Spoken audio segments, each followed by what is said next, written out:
Okay, so welcome to everybody who's taken the trouble to join us this evening.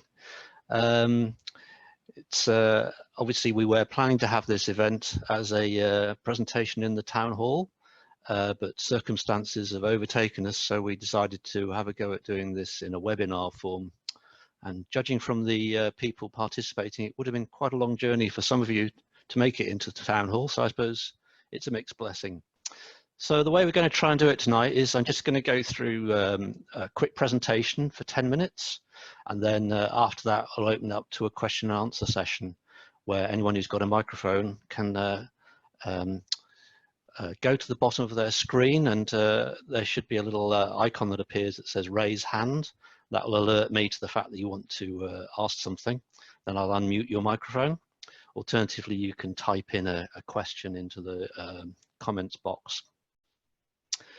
Okay then, so first of all I want to say welcome very much to everybody, and what we're going to try and show you tonight is a little bit more detail about our Congleton hydro project at Havana Weir.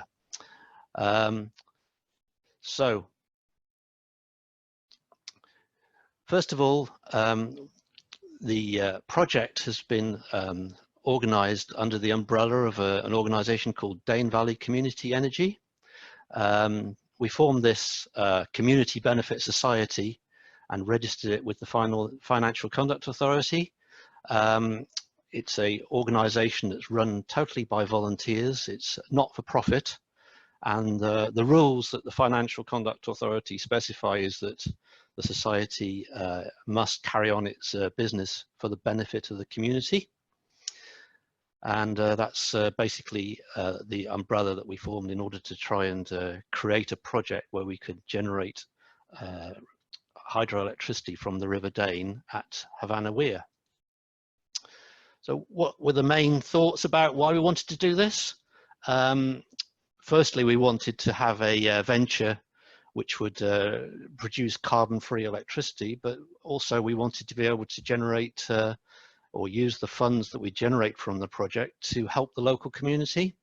And in particular, we had in mind projects like introducing cycle paths or improved play areas or better footpaths, but also other initiatives maybe to improve energy efficiency and to help people who are in energy poverty situations. So that's one of the main objectives as to why we wanted to do this project. We also wanted to be able to provide an educational resource to try and enthuse the next generation about sustainable energy.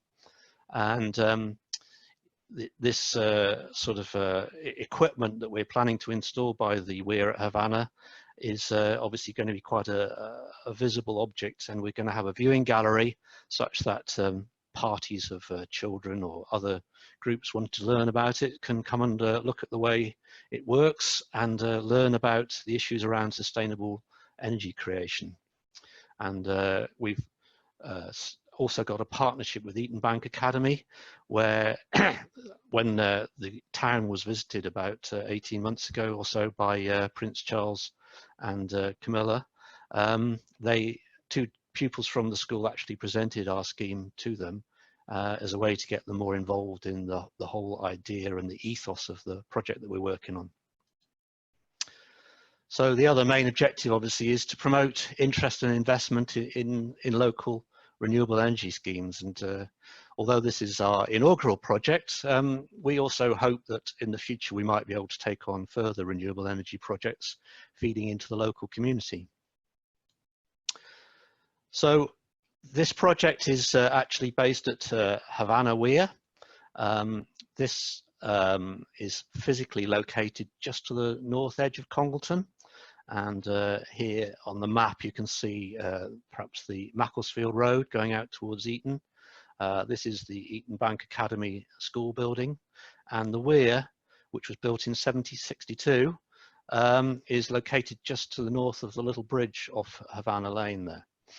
And it's a 4-metre high weir, which was built and back in the 18th and 19th centuries supported a range of mills and other factories in this area of Congleton.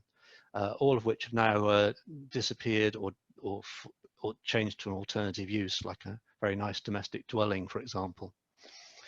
And this is a picture of the weir on a nice summer's day. Remember those? So what we're actually building is a hydroelectric generator powered by an Archimedes screw. Obviously not a particularly new technology, the Archimedes screw, been around for quite a while, but we are going to be installing something a bit like this picture down on the bottom right hand side, where water is diverted from the high part of the river down a channel, then passes down the Archimedes screw and then goes back into the river. And the energy of the water is used then to rotate the Archimedes screw, which then in turn turns a electrical generator, which was then coupled into the electricity network. And this is all mounted alongside the existing weir, which has been there, as I said, since 1762. And we're hoping that it's not going to fall down during the course of our project. We're expecting to make or to generate around about 265,000 kilowatt hours per year, which in rough terms is enough to power 60 domestic dwellings. And we're actually going to sell the electricity to a major manufacturing site on the Eaton Bank estate. The reason we're doing that is because we will get a much higher rate for each kilowatt hour that we sell than if we sold it directly to the distribution network operator. Difference being roughly 5p a kilowatt hour to the DNO and around about 12p a kilowatt hour as the going rate for electricity bought by manufacturing companies. So how far have we got with this project? So the first question is, are all the permissions in place? And the answer is yes, they are all in place. We actually got planning permission granted in March 2019 after doing a vast range of studies in order to convince the planning authorities that we had a scheme which met all of their requirements. So we had to study the trees, we had to do studies of all the wildlife in the area. We had to do a topological survey to show all the altitudes of all the different parts of the site. The geomorphology is related to the state of the riverbed and to confirm that when we fed the water back into the river that we wouldn't erode the banks. The ground condition surveys are to convince ourselves that the structure would be sound when it's built and that we know how much concrete has to be poured, etc. Then we had to report on the highways issues, the acoustic noise generated, etc. And finally, we got through all of those and got planning permission. We also got an abstraction license from the Environment Agency, which permits us to utilize the water, and a flood risk permit to show that we've considered that the equipment won't get flooded unless the water goes above the 100-year high by a significant amount, in which case it might. But hopefully that won't happen, though you never know anything these days, do you? And finally, we got wave leads tentatively agreed in principle, at least, for the export cable, which is going to connect between the generator and the customer that's using the equipment, using the electricity. So, is there a fully costed and detailed design? Yes. This table here shows the cost of all the elements that we've had to consider. And on the right, you've got just examples of some of the very detailed drawings that we've had produced by our external consultants who've worked on this project, a company called Derwent Hydro, who put in around about 25 to 30 of these schemes and operate quite a few of them themselves around the country. And down on the bottom right, we've got a detailed structural drawing which shows exactly what the depth is of all the foundations that are required for the screw to be mounted and so on. And the table on the left-hand side shows all the costs of the big elements. So one of the major elements is the civil works, which has been costed in at 319,000. That's a fully assessed costed activity schedule with a target cost of 319,000. Other big elements in there are the export cable and the cost of putting in a boardwalk so that we can have this educational aspect to the project where we have a viewing platform and people can see how the system works. And then we've spent around 71,000 on developing the scheme so far, with fees paid to consultants and structural engineers and so on. In broad terms, the difference between the future running costs this is an average figure over the 20-year period where we've studied it in detail, is a running cost of around about £8,000 and around about £70,000 from the income from the electricity, giving us a £62,000 per annum annual surplus. But of that, obviously, we have to pay back all of the generous people who've already decided to invest in the scheme to help support it actually turning into fruition. So we'll be paying back on average £57,000 a year to those investors. That'll be a combination of returning their capital linearly and also paying them 4% interest on average over a 25-year period on the capital that is outstanding. And then that will allow us to then have a surplus after we've paid back that amount to investors of about £5,000 a year to put into community projects. So how are we going to raise this money? The main vehicle, and we hope the exclusive vehicle for raising this money, is through a community share offering, where people will be asked to invest between £100 and £70,000 in shares, so of £1 in value. In return, they'll get an annual payment from us, except for the first year of operation, where we have to sort of get the whole thing up and running and stabilized. And the capital we return linearly over 25 years with an average of 4% interest. And this table on the right-hand side shows you roughly what the forecast interest and capital repayment costs for a £1,000 investment would be, showing you that in total, over the 25-year period, you would receive £1,695 back for your £1,000 investment. So this scheme is open for investment to all of those who would like to support the project and also have funds which they feel could be used to generate extra revenue for themselves until the end of March, assuming we reach our target amount by that date. Obviously, circumstances at the moment have made virtually everything in the world somewhat unpredictable, but as I'll show you in a few slides' time, we are progressing reasonably well with our target of reaching £710,000 investment overall. So you do have the option as well to invest for others. In particular, we're thinking of people who might want to invest for children or grandchildren.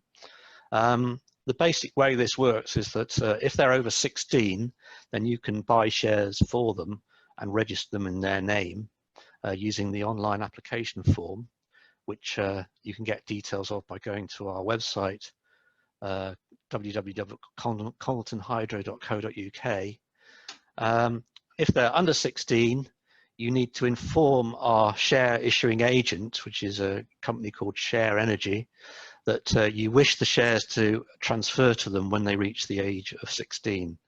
And this can be done either by informing Share Energy by email or by completing the printed application form in the share offer document. In terms of the actual process, when the child is about to reach the age of 16, they'll be contacted to confirm they want to receive them, and you'll be contacted to confirm that you still want to transfer them. So where are we up to time-wise, and how long has it taken us to get here? Basically, we started and formed Dane Valley Community Energy as a group of about, at the time, around about 6 enthusiasts in June 2015, which might seem like a long time ago, but it doesn't seem very long ago to us, but there we are, time flies. We started off by getting a grant from DEFRA, which allowed us to get started with a feasibility study. We then, in January 18, plucked up the courage and bought the land on which the scheme was going to be built. We then applied for planning permission in February 2018 and went through, had to jump through a large number of hoops in the second iteration of that application before we finally got planning approval granted. At the same time, we managed to get accreditation for the feed-in tariff scheme, which will pay us 8.02 pence per kilowatt hour for every kilowatt hour that we generate. This has been cut back savagely over the last 5 years or so. Used to be around about 26 pence a kilowatt hour. That has actually been closed now. So if we hadn't got that approved by March 19, we wouldn't have been able to apply for FIT accreditation. But it is guaranteed for 20 years once you've been pre-registered. We then went through a process of completing a design, clarifying the business case and costing everything in detail. And that then gave us the confidence in January of this year to start the initial tree clearance work and to launch the share offering by the end of February or at the beginning of February this year. So we're now halfway through March and we've got as I'll show you in a minute, quite a proportion of the funds already raised. So the intention is that by the beginning of April, we'll have the funds in place. And at that stage, we can order the Archimedes screw and award the civil contract, which is all ready to be awarded. The contractor's all in place and being chosen and raring to go, which would then allow us to start the construction in June this year, although it is dependent on the fact that the modification work to the Macclesfield Road for the link road has been completed by that stage, which at the moment is on schedule to do so. The next thing we'll do is to install the cable between the site and Eaton Bank estate. By October, we expect to have the civil construction complete and the Archimedes screw will have been installed.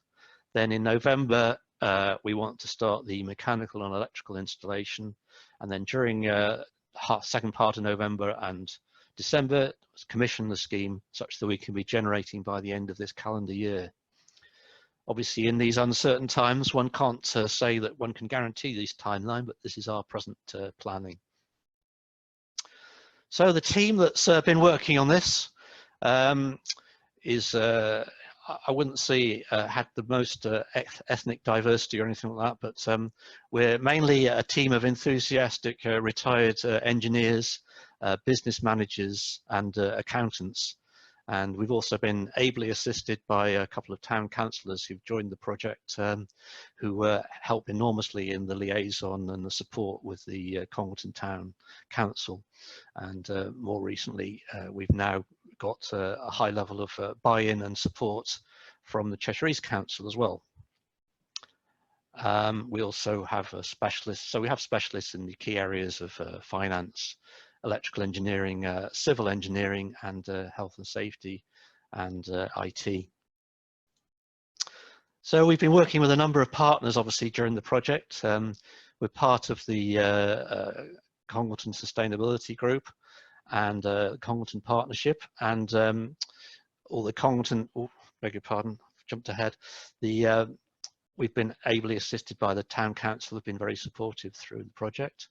Our consultants that we've worked with, as I mentioned earlier, are called Derwent Hydro Power, and they've done a lot of the detailed design work and feasibility studies and so on.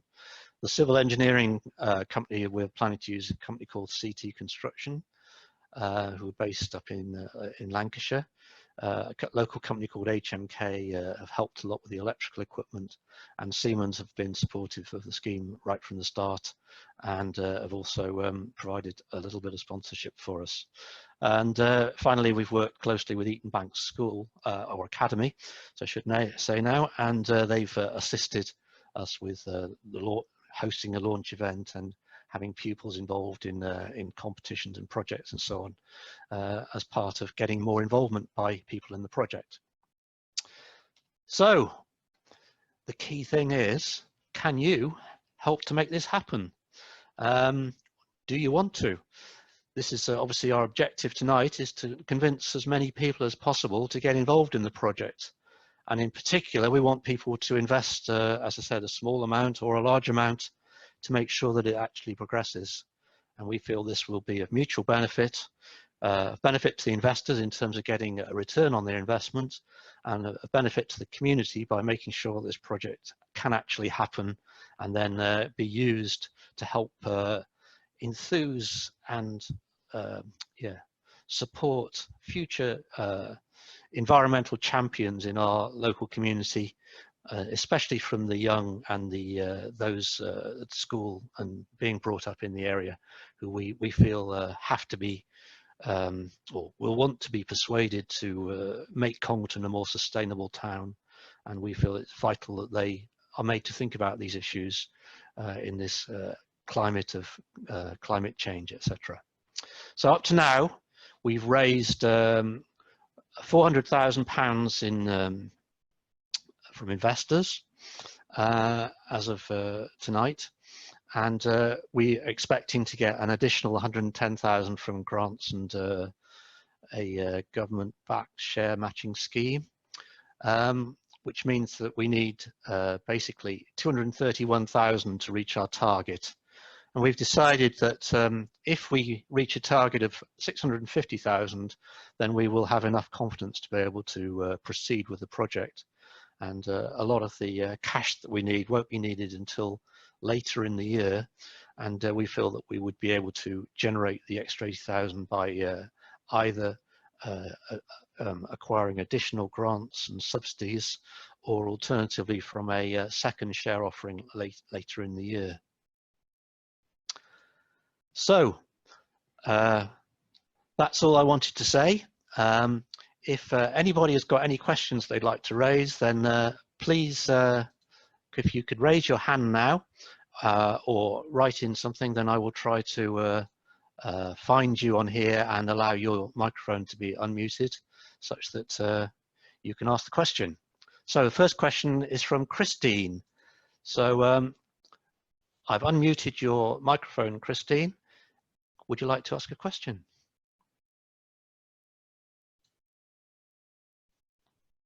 Sorry, it hasn't unmuted yet.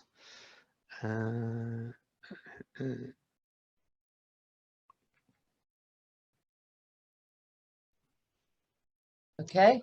Yep, we can hear you now. Good. When it comes to paying back the investors, can you, will you pay back individual investors whole amounts, or will you pay small amounts to all of the investors over a period of time?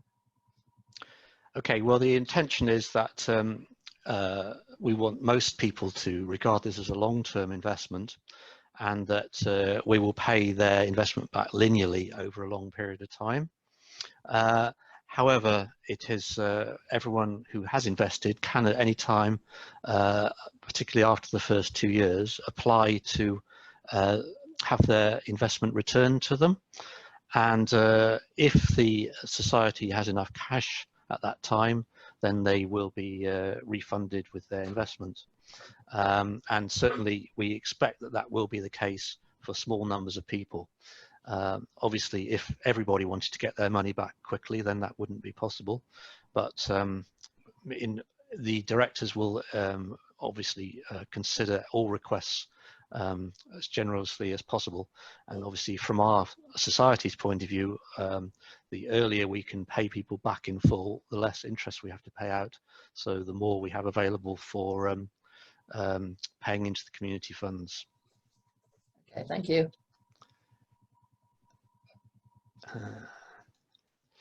Right, let's see if we can find another question. Simon has asked, so if I now try and oops, let's see if I can unmute Simon's microphone. I think I'm unmuted in talking to you now, but no, I didn't have a question to ask. I don't know why it came up. So, Okay. but the system's working, obviously. Right. Okay. The next question's from Ruth Farrell. So hopefully in a moment or two it'll unmute your microphone, Ruth.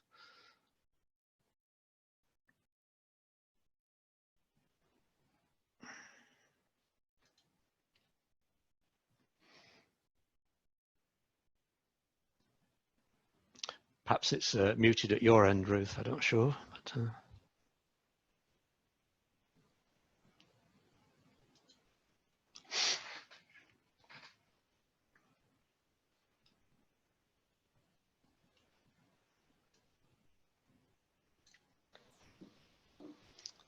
There's also some questions on the typed questions. So okay. one of them is, what happens at year 25? Who owns the scheme then? Right. Perhaps I can ask Paul Geimer to answer that question. I'll just unmute his microphone. He's our chairman.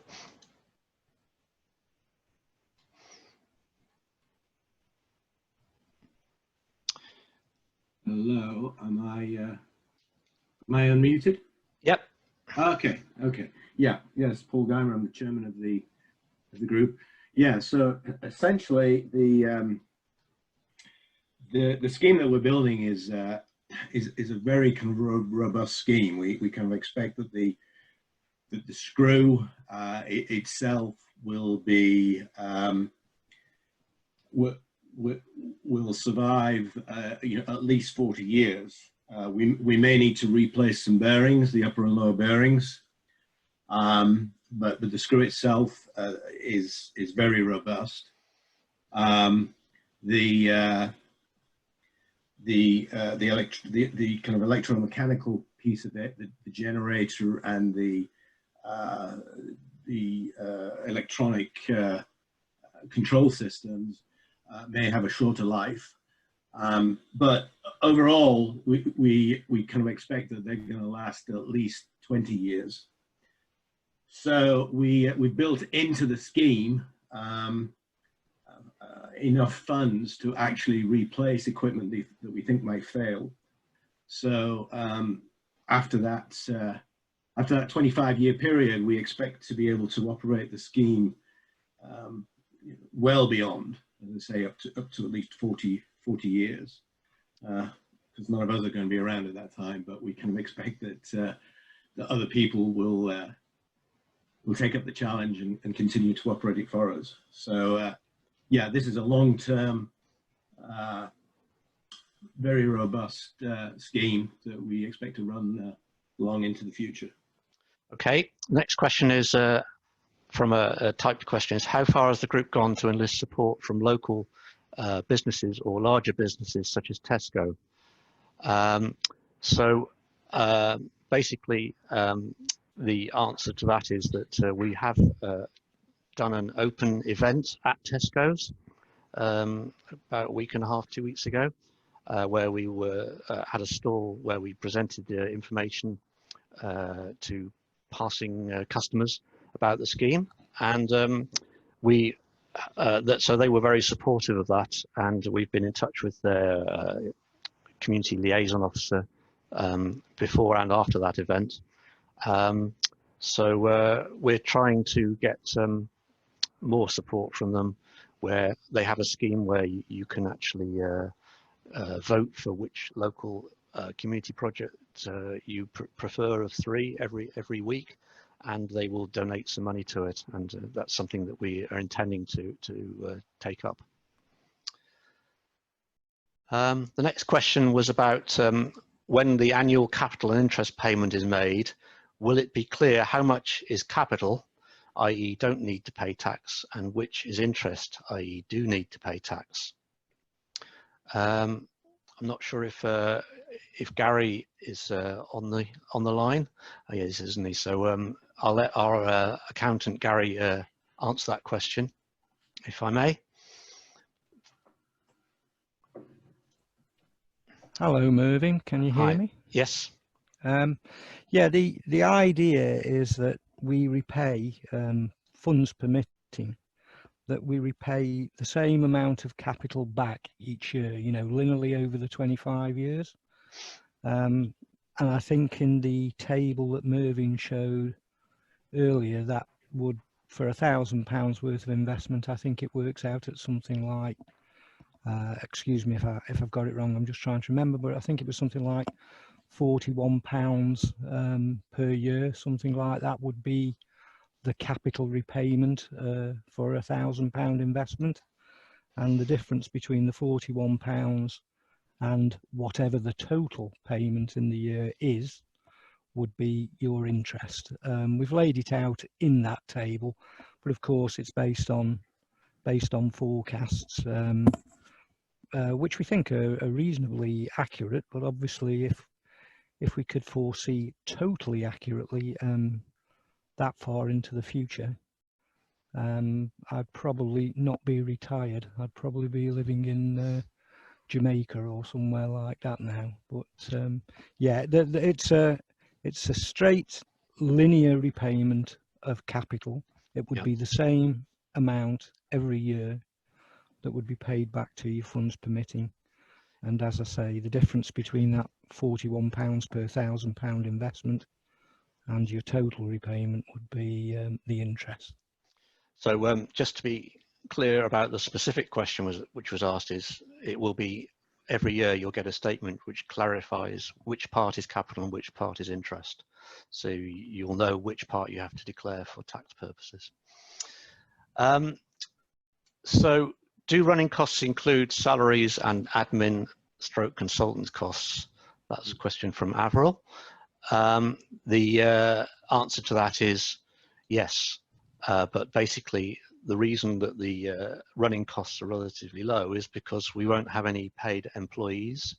So we won't have any salaries as such to pay, but we will have things like insurance costs and technical support costs to pay from professionals who will be available to handle breakdowns.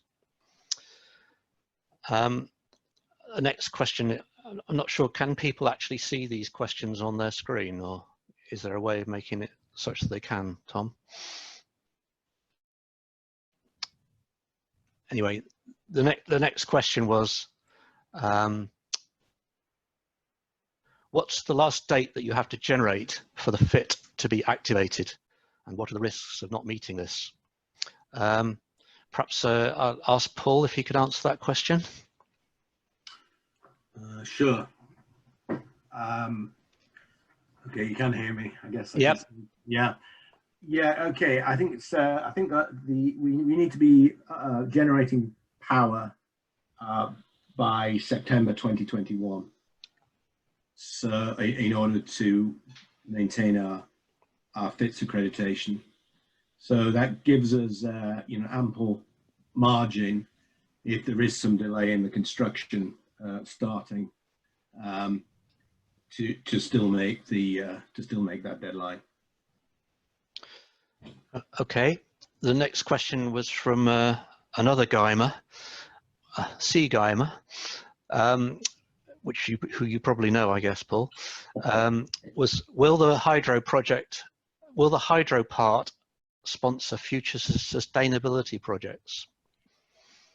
And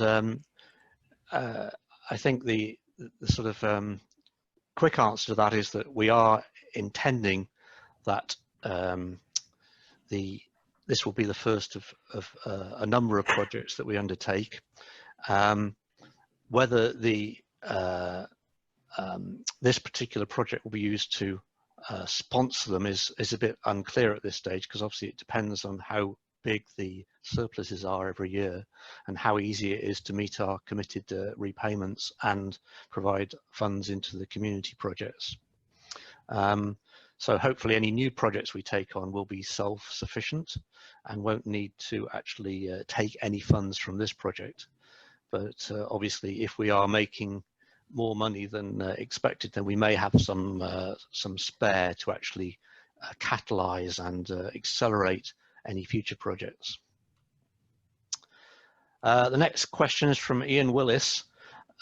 Is the power cable underground or overground, and its security from potential vandalism? So maybe if Bob is present, we could get Bob to answer that question if I can find a way of unmuting him.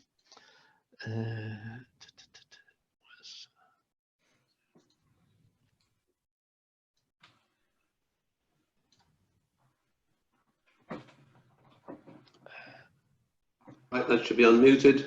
Yep. Yeah. Okay. Yeah. So the question is, was the cable? The cable is going to be underground all the way. It's about 1 kilometre from the actual generation site, and it'll run just briefly up Havana Lane, then cut through the grounds of Eatonbank Academy and Eatonbank Farm, going underground. I think around about 1/2 metre below ground. This will all be installed by a professional cable laying company called Dutton Contractors of Middlewich. It will then drop down and come down Jackson Road into the Eatonbank estate. Once it's on the actual site, it'll be actually put in ducting and underneath the boardwalk.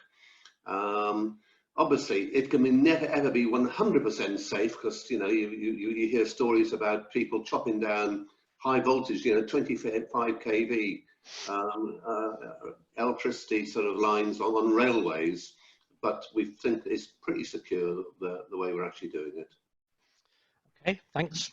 The next question was from an anonymous attendee. He said, great presentation, thanks. How do we go ahead and invest? Is there a link on a website to a form or paperwork to fill in? So the answer to that is yes. We have a website. It's www.congletonhydro.co.uk.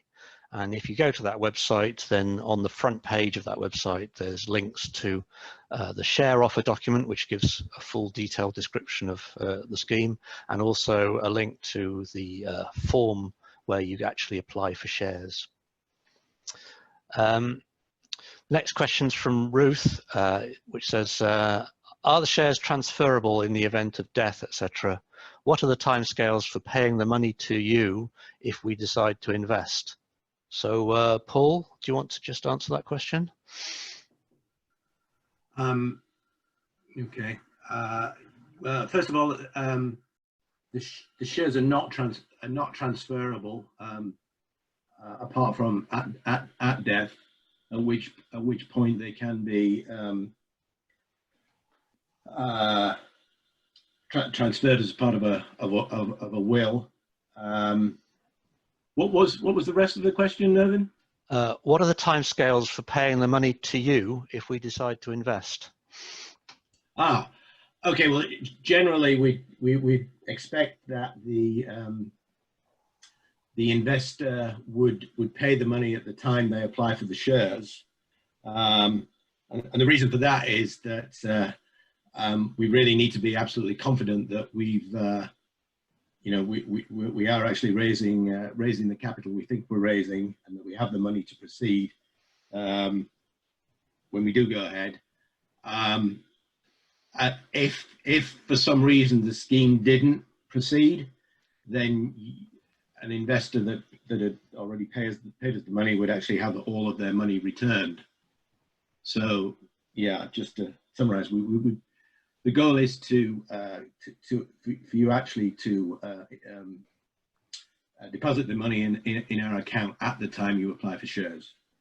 Okay.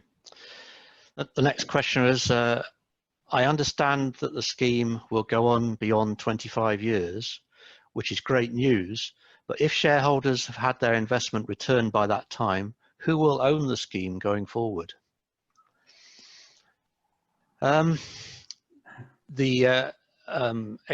Obviously there's no time limit as such on the Dane Valley Community Energy Limited Community Benefit Society. So there's no reason why the ownership of the scheme would change. We had considered the possibility that at some period we would just wind up one organisation and start a new one to run it, which wouldn't obviously have any. So once we paid off all of the investors, etc., then it might be the time to actually create a new society, which would then have a new opportunity to actually run the scheme without having the burden of having to pay back overhead. So it would be generating, therefore, much higher benefits for the community. But obviously, that's a decision that the board and the management team at that time will make at that stage.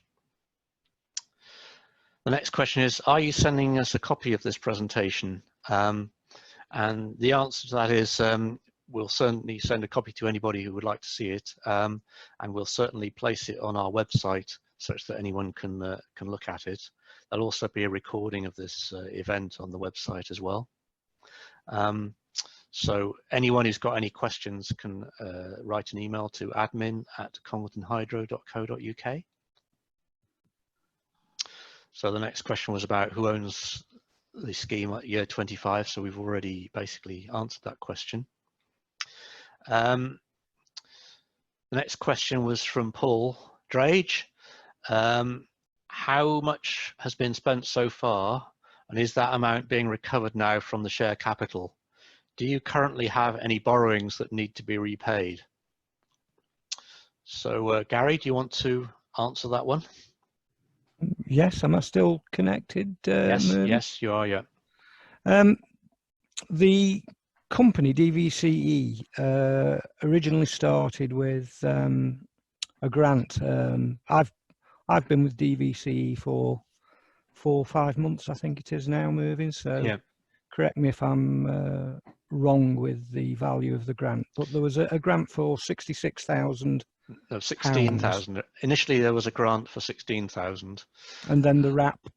And then there was a loan negotiated from an organisation called RAP, which is a WRAP, which is a subsidiary of DEFRA, for a loan which has to be repaid, which once we've raised the shares will be repaid. Yeah.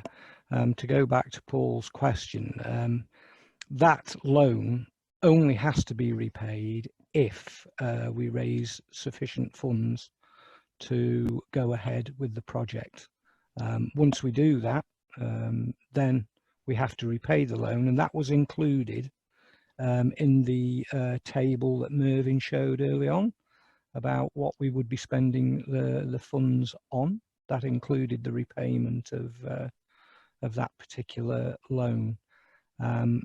We have purchased the land. We don't owe anything for the land, and out of the loan and out of the grant that we received, we also paid for the felling of some trees which had to be done before the nesting season started, and which would allow access to where the construction is going to take place. So that has all been done. And other than that, no, we don't have any outstanding liabilities. We've been able to settle most of our invoices that we've currently received from the grant and from the loan. So yeah, we at the moment we're okay. You know, there's no issues there, but clearly £731,000 is a substantial amount of capital to raise, and that is why we have set the no-go limit at £650,000, because we don't want to undertake something that we can't complete or that we don't have the money to complete. You know, we would sooner return the capital to those people who have been kind enough to invest so far. Okay, the next question was from Claire Winch, who asked, have you tried contacting the Mid-Cheshire Community Rail Partnership for funds? They can access grants for community projects from the train operators from time to time. So the answer to that, I believe, well, Bob, you've done most of the work on grants, etc. No, but that's some useful information. Thanks very much indeed. I've not heard of that organisation.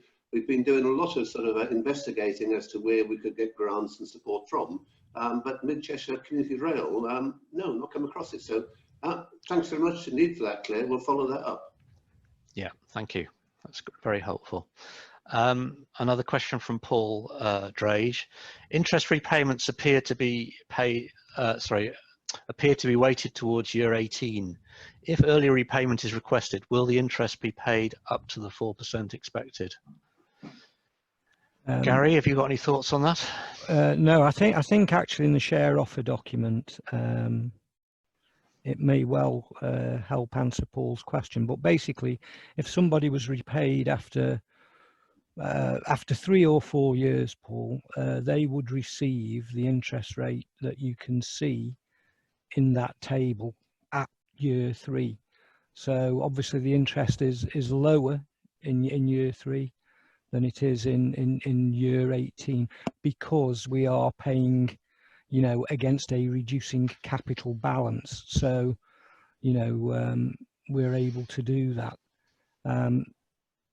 You would receive all of your money back, but you wouldn't necessarily receive the £695 per £1,000 investment that is shown as being the interest repayment over 25 years, because obviously you've been repaid much more quickly, and you would be repaid at the rate of interest that is shown in that table at the year that you were repaid. So year 3, you would get the year 3 rate of interest across your repayment. Yeah. So basically the answer to the question is no, you won't get full 4% if you cash in early. After a question from Ian Mitchell, after 25 years, the investors will be paid off. Who will be benefiting from the funds over the following 15 years? Will investors continue to receive a return? Well, my own thoughts on that are basically at this stage, we don't know the answer to that question. As I said earlier, after 25 years, we had the thought that we would probably fold the existing company and start a new one because everyone would have been paid off. But it's not sort of expected that the original investors would necessarily continue to receive benefits after that period, because obviously the intention would be to try and maximize the benefit to the local community schemes from the generation. But I mean, effectively, it's so far into the future, we can't really be sure as to what the attitude will be of the board at the time. Anyone else want to add anything to that from our committee? If I may move in, I mean, firstly, our modelling actually goes forward for 30 years. It doesn't go to 40. And after repayment of capital and interest, which finishes in year 25, the money that is being generated is available within the rules of the Financial Conduct Authority for a society such as ours. Those funds are available for further community funding of projects, and I don't mean necessarily another carbon-free electricity project. I'm talking about causes that would be presented to whoever the board are at the time, for them to make a decision as to you know, what further funds could be allocated. Okay. The next question was what commitment in terms of PPA? I think there was another question which we've just missed. Oh, it's okay, right, okay. So the next question was, what commitment in terms of PPA do you have with Eaton Bank Trading Estate? And what happens in the event that the company dissolves? Paul, do you want to answer that one? Yeah. Okay. So what we have at the moment is a mutual a memorandum of understanding, Paul. With, yes, a memorandum of understanding that the company will pay a commercial rate for the electricity that's generated, you know, I've expressed a strong commitment to the project now and going forward into the future. But obviously, in the long term, there is always a risk, which we've identified in the share prospectus, that for some reason they're no longer able to take that power, and we at that point we would have to find an alternate user. There is at that point as well, if we did have to find another somebody else to take the power, that they would not pay the rate at which we're getting at the moment, and also there is the risk that if it was before the 20-year FITS period, that we would no longer be eligible to receive a FITS payment. So it would severely impact our business model. There is no getting away from it.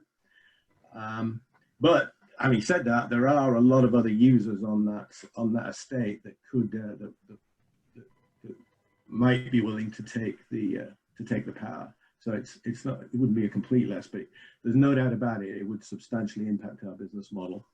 So I'll just add to that a little bit that basically the expectation is that in future it will be much easier to organise a purchase price agreement with a particular consumer via the distribution network operator, and that we would have the option to reconnect more locally onto the network and get a rate quite similar to the rate that we're already getting from Siemens, although that hasn't been possible in the past. We think that people are moving towards that arrangement, and certainly other schemes that have recently been going live have got that kind of deal set up. So we think that we ought to be able to do that as well. And we hope that the future government would be fairly sympathetic to the idea of the connection agreement for the feed-in tariff not being destroyed due to circumstances beyond our control, because hopefully future governments will have a sort of environmentally conscious attitude to sustainable energy generation. But those are the sort of thoughts that we've been having about what would happen if that extremely unlikely scenario occurred, that the company on Eaton Bank ceased to want to buy the electricity from us. The next question was from Adrian Clayton. He asked, has a supplier already been selected for the screw and main mechanical equipment, or is there a short list, and what criteria are being used to make the selection? Bob, do you want to answer that one? Yes. For the screw, we've probably looked at, in conjunction with our partner Derwent Hydro, all the screw manufacturers. It would have been great to have actually used a British screw manufacturer, but for the size we're talking about, they don't do anything that small. It's much larger screws. So we've actually zeroed down onto 2 potential suppliers. I can't remember the names of the actual companies, but one is a Czech supplier, Czech Republic, and the other one is based in Holland, in the Netherlands. They've got good track records for this type of screw, very extensive project base. And interestingly, their price and the terms and conditions from both companies are more or less about the same. So that is sort of gives us quite good confidence actually on both those suppliers. Once we actually have got the funds in and we decide we're going to proceed, then we'll make a decision on which of those manufacturers to actually go for. There's a second part of that question, but I can't remember what it was. It says the main mechanical equipment. Oh, the main mechanical equipment. So the other mechanical equipment, then the screw is going to drive the electrical generator via a gearbox. And the gearbox is a UK gearbox, comes from a company in Leeds. It's a Flender gearbox, for those of you who've actually heard of Flender.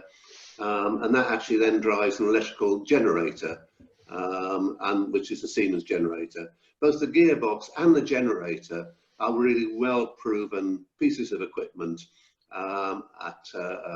very, very reliable indeed, and have very, very long running times, providing, of course, like all equipment, they're well maintained. Right, the next question was, what will happen to any excess power? And the answer to that in summary is that the power consumption of the existing Siemens factory during shutdown periods over Christmas and so on is still greater than the generation that we will be producing from the weir itself. So we don't expect there to be any excess power. Should that cease to be the case and the generator was producing more power than Siemens consumed, then the answer is it would be exported via the connection point back into the distribution network operator's grid, and we would get paid for that at 5p or so a kilowatt hour. We need some excess power to boil the kettle on site for the for the team to have a cup of tea. The next question was, is there a plan to replace the trees that have been felled? We need trees.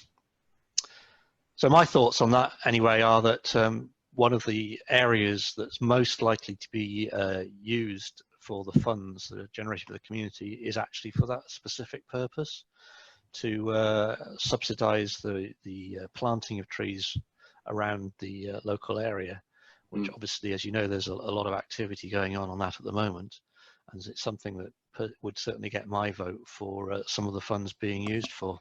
And I think we plan to do this in conjunction with the organisation like the Woodland Trust as well. That we had some early discussions with them and agreed in principle this as well. We need to follow that up, of course. Yeah. I think the other thing to point out is as well that some of the trees are having to be removed, not just because we're actually building this this facility, but in order to protect the historic structures that are in place there. And had we kind of not done that, eventually the tree roots would have actually destroyed the stonework. I mean, it's already starting. You can see large kind of gaps opening up in some of the stonework, you know, that work would have been required anyway to maintain the structures as they are today, regardless of the work that we're doing. So. Just to, can people hear me? Yes. Just to add to what Bob said around the trees, there's Congleton has a tree group that has a project called Trees for Congleton that in the past 4 months up to the end of February, start of nesting season, has planted some 870 trees. And there is an ambition over the next 5 years to plant a tree for every person in the town, which is broadly 30,000 trees. And as Bob suggested, it's actually Cheshire Wildlife Trust that are looking over our shoulders at the site in a whole and as a whole, and want to do remedial work with us to increase its habitat for wildlife and to improve the tree cover. I mean, I'd just like to go back to one or two answers that have been given around this ownership after 25 years. We should make it abundantly clear that this is a community benefit society, and as such has an asset lock, which means that the weir and all the electrical equipment can only be handed on to a similar community benefit society or charity. It's not that it can run out at the end of 25 years and be bought by some commercial organisation that the then directors of the company can benefit from. It has to remain a property of the then local community, however that's defined in 25 years. Great, thanks for that, Peter. That's clarified that point. Finally, a question from Ian Willis. Does the scheme include any remedial work to be done to the 250-year-old weir? Paul, do you want to answer that one? Yeah, we're going to have to look at this. I mean, you know, we've cut the trees down. It's a lot more obvious where, you know, some of the potential work, that there is some potential work to be done. You know, those who are not familiar with it, there's the weir, but adjoining the weir, there's a kind of a stone island and then a sluice, and then a brick archway as well. So there's quite a lot of structure there, and we will have to get, before we start work, we will have to get that surveyed and do what's necessary in order to make sure that it's secure. And as I say, we will be removing trees on that island and on the bank just to prevent any further damage to the stonework. I have to clarify that it will be done in partnership with the owner of the weir. So Dane Valley Community Energy is not itself the owner of the weir, but the expectation, or we have a close dialogue already in existence with the owner of the weir to make sure that we work together to maintain it. Gosh, had a new question in from Ian Mitchell. As with the Holmes Chapel scheme, will the weir become dry at times? Well, the answer to that is yes, I think, isn't it? And we all know perfectly well that rivers dry up. The river may dry up. We have to retain, I think it's a 2-inch head over the weir. We can take no more water than that. But if there is no water in the river, yes, the weir will dry up, and we shall cease generating power. Better minds than mine will tell me how much we plan to not be able to generate in any given year. I think, Paul, it's around about 15% of the time. Yeah, something like that. But we will not. I don't think our scheme is going to contribute to it drying up.